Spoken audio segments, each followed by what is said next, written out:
চিঙ্কু আর মিঙ্কু দুই দুরন্ত বিড়াল বন্ধু। তারা থাকতো একটা ছোট্ট গ্রামে নদীর ধারে। একদিন চিঙ্কুর মাথায় দারুণ এক বুদ্ধি এলো। চল নদীতে ঘুরতে যাই।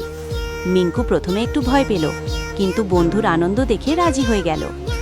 সকালে সূর্য ওঠার আগেই তারা জাহাজে চড়ে বসল। জাহাজটা দুলতে দুলতে নদীর বুকে ভেসে চলল।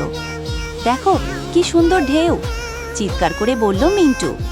হেসে উঠল চিঙ্কু। সবকিছুই চলছিল আনন্দময়।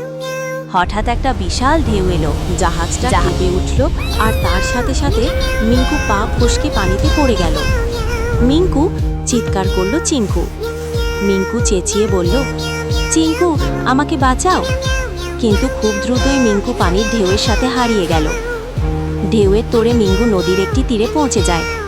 সেখানে মিঙ্কু একা হওয়ায় হেল্প হেল্প করে চিল্লাতে থাকে।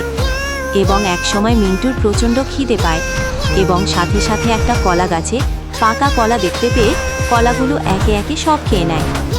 তারপর মিঙ্কু নদীর পাড়ে সাহায্যের জন্য অপেক্ষা করতে থাকে। তখনই একটা ড্রাগন মিন্টুকে খাওয়ার জন্য তাড়া করে, এবং মিঙ্কু পালানোর জন্য দৌড়াতে থাকে। একসময় মিঙ্কু একটি ঘরে আশ্রয় নেয়, এবং বিছানা থেকে ঘুম থেকে উঠে চা পান করার সময় ড্রাগন মিন্টুর ওপর হামলা করে, এবং গরম চা থাকায় ড্রাগন তার ক্ষতি করতে পারে না, আর মিন্টুও বেঁচে যায়।